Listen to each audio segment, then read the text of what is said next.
दिन भर घर में अकेले रहने वाले बुजुर्ग ये 10 काम जरूर करें, हमेशा खुश रहेंगे। नमस्कार दोस्तों, स्वागत है आपका समीराज हैप्पीनेस में। अगर आप या आपके घर में कोई बुजुर्ग दिन का ज़्यादातर समय घर पर अकेले बिताते हैं तो उनके लिए सिर्फ खाना पीना ही काफ़ी नहीं है। शरीर के साथ साथ दिमाग और मन को भी रोज़ थोड़ा सक्रिय रखना ज़रूरी है। आज मैं आपको 10 ऐसे आसान काम बताऊंगी जिन्हें बुजुर्ग अपनी क्षमता के अनुसार रोजाना कर सकते हैं। इनका असर शरीर, दिमाग और मूड तीनों पर पड़ सकता है। अगर आपको ये जानकारी उपयोगी लगे तो वीडियो को लाइक करें, कमेंट में बताएं कि आपके घर में बुजुर्ग दिन भर क्या करते हैं और ऐसी ही उपयोगी वीडियो के लिए हमारे चैनल को सब्सक्राइब जरूर करें। चलिए दोस्तों, बिना देर किए शुरू करते हैं। नंबर 1, सुबह कुछ समय धूप में बैठें और हल्की गतिविधि करें। सुबह का समय सिर्फ चाय पीकर बैठ जाने का नहीं होना चाहिए। मौसम और स्वास्थ्य की स्थिति के अनुसार कुछ समय आराम से धूप में बैठ सकते हैं और साथ में हाथ पैरों की हल्की फुल्की एक्सरसाइज कर सकते हैं। अगर चलना संभव है तो घर के अंदर या सुरक्षित जगह पर कुछ मिनट धीरे धीरे चलें।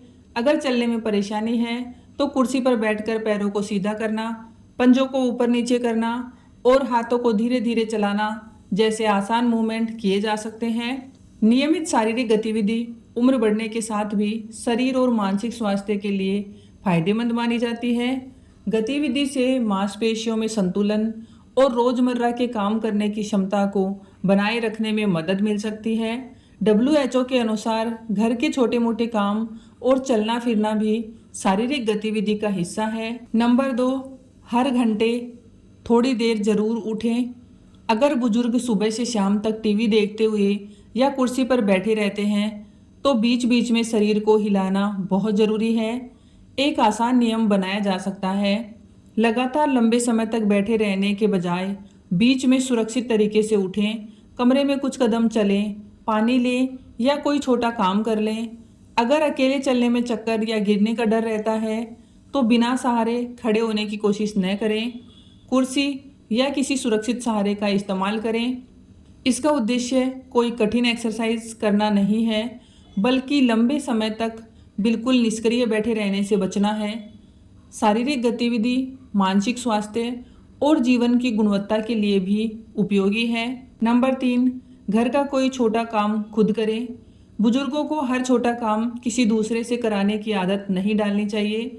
अगर वे उसे सुरक्षित तरीके से खुद कर सकते हैं, जैसे अपनी किताबें व्यवस्थित करना, कपड़े तय करना, मेज साफ करना, पौधों को पानी देना, पूजा की जगह व्यवस्थित करना या अपनी चीज़ें सही जगह रखना।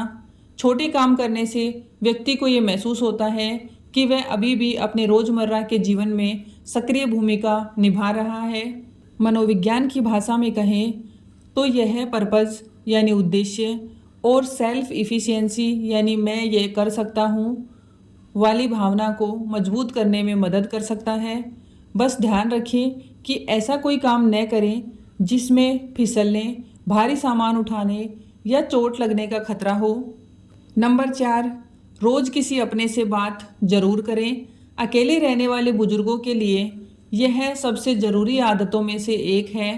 रोज़ किसी बेटे, बेटी, रिश्तेदार, दोस्त, पड़ोसी या पुराने परिचित से फ़ोन पर बात करें। सिर्फ कैसे हो पूछकर फ़ोन काटने के बजाय कुछ देर अपनी बातें शेयर करें। सामने वाले की बातें सुने और हंसने मुस्कुराने की कोशिश करें, क्योंकि इंसान को सिर्फ भोजन और दवा की ज़रूरत नहीं होती, उसे अपनापन और बातचीत भी चाहिए।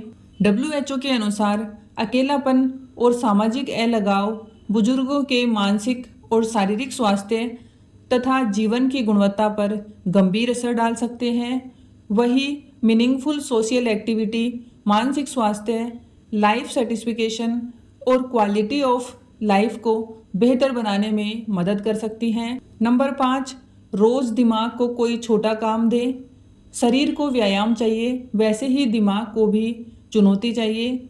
रोज़ अखबार पढ़ें, कोई किताब पढ़ें, शब्द पहेली हल करें, पुराने गीतों के नाम याद करें, कविता याद करें, हिसाब किताब करें या किसी पुराने अनुभव को लिखने की कोशिश करें। अगर स्मार्टफोन चलाना आता है तो रोज़ कुछ नया सीखें, जैसे फ़ोटो भेजना, वीडियो कॉल करना या कोई नया फीचर सीखना। नेशनल इंस्टीट्यूट ऑफ एजिंग के अनुसार उम्र बढ़ने के बावजूद बुजुर्ग नई चीज़ें सीख सकते हैं और नई स्किल सीखना कॉग्निटिव हेल्थ के लिए उपयोगी हो सकता है। नंबर 6, हर दिन कुछ नया सीखें। यह काम बहुत छोटा हो सकता है। आज एक नया शब्द सीख लिया, कल मोबाइल का कोई नया फीचर सीख लिया, किसी पौधे के बारे में जान लिया, कोई नई रेसिपी देख ली या कोई पुराना गीत याद कर लिया। जब हम कोई नई चीज़ सीखते हैं तो दिमाग को नए तरीके से काम करना पड़ता है। यही वजह है कि उम्र बढ़ने के बाद भी सीखना बंद नहीं करना चाहिए। इसका मतलब ये बिल्कुल नहीं है कि नई चीज़ें सीखने से भूलने की बीमारी रुक जाएगी, लेकिन दिमाग को सक्रिय रखना स्वस्थ उम्र बढ़ने की अच्छी आदतों में शामिल है। नंबर 7, पौधों की देखभाल करें। अगर घर में थोड़ी जगह है तो 2-4 छोटे पौधे रख सकते हैं। उन्हें पानी देना, सूखे पत्ते हटाना, मिट्टी देखना और पौधों की बढ़त को देखना रोज़ का छोटा काम बन सकता है। इससे दिन में एक रूटीन बनता है और बुजुर्गों को किसी जीवित चीज़ की देखभाल करने का सुख भी मिलता है। और अगर पौधों की देखभाल करते समय थोड़ा चलना फिरना हो जाए तो यह हल्की शारीरिक गतिविधि भी बन सकती है। नंबर 8, रोज़ कुछ समय हंसने और पसंद की चीज़ करने के लिए रखें। बुजुर्गों को ये नहीं सोचना चाहिए कि अब उम्र हो गई है तो मनोरंजन या खुशी की चीज़ें छोड़ देनी चाहिए। पुराने गाने सुने, कॉमेडी देखें, बच्चों या पोते पोतियों से बात करें, भजन सुने, कहानी पढ़ें या जो चीज़ दिल को खुशी देती है उसके लिए रोज़ थोड़ा समय निकालें। किसी भरोसेमंद व्यक्ति से मन की बात करना भी बहुत ज़रूरी है। भावनाओं को हमेशा अंदर दबा कर रखना अच्छी आदत नहीं है। अगर लगातार उदासी, निराशा, किसी काम में मन न लगना या अकेलापन महसूस हो रहा हो तो इसे सिर्फ उम्र का हिस्सा मानकर नज़रअंदाज न करें।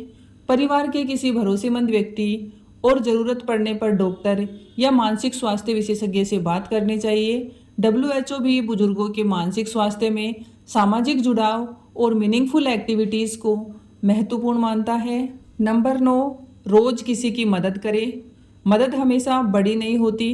किसी बच्चे को पढ़ाना, पड़ोसी को फ़ोन करके उसका हालचाल पूछना, किसी को अच्छी सलाह देना, परिवार के छोटे बच्चों को कहानी सुनाना या किसी ज़रूरतमंद के लिए छोटा सा काम कर देना, ये सब मदद के तरीके हैं। जब इंसान को लगता है कि उसकी ज़रूरत किसी को है तो उसके जीवन में उद्देश्य और जुड़ाव की भावना बढ़ सकती है। इसलिए बुजुर्गों को ये महसूस नहीं कराना चाहिए कि अब वे परिवार के लिए सिर्फ जिम्मेदारी हैं। उनके अनुभव और उनका समय भी परिवार के लिए बहुत मूल्यवान है। नंबर 10, रात को दिन की 3 अच्छी बातें याद करें। सोने से पहले 2-3 मिनट शांत होकर अपने दिन के बारे में सोचें। आज किससे अच्छी बात हुई, आज ऐसा क्या हुआ जिससे खुशी मिली, आज किस चीज़ के लिए मैं आभारी हूँ। इन बातों को डायरी में लिख सकते हैं या मन में ही याद कर सकते हैं। यह छोटी सी आदत व्यक्ति का ध्यान केवल परेशानियों से हटाकर जीवन में मौजूद अच्छी चीज़ों की तरफ ले जाती है। और अगर बुजुर्ग धार्मिक हैं तो अपनी आस्था के अनुसार कुछ समय प्रार्थना, ध्यान या भजन में भी लगा सकते हैं। इसे इलाज का विकल्प नहीं बल्कि मन को शांत रखने वाली व्यक्तिगत दिनचर्या के रूप में देखें। सबसे ज़रूरी बात यह है कि बुजुर्गों को पूरे दिन बिस्तर या कुर्सी पर पड़े रहने की बजाय अपनी क्षमता के अनुसार शरीर, दिमाग और मन तीनों को सक्रिय रखने की कोशिश करनी चाहिए। दोस्तों, उम्र बढ़ना जिंदगी का अंत नहीं है, यह जिंदगी का ऐसा पड़ाव है जहां हमारे पास अनुभव भी होता है और अपने लिए समय भी। इसलिए अगर आप दिन भर घर में अकेले रहते हैं तो खुद को अकेला और बेकार मत समझिए।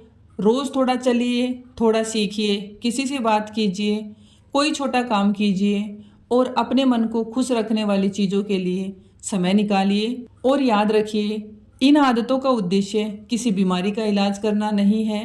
अगर किसी बुजुर्ग को कोई बीमारी, दर्द, चक्कर, सांस की परेशानी या चलने में गंभीर दिक्कत है तो गतिविधि अपनी स्थिति के अनुसार रखें और डॉक्टर की सलाह को प्राथमिकता दें। अगर आपके घर में भी कोई बुजुर्ग हैं तो ये वीडियो उनके साथ ज़रूर शेयर करें।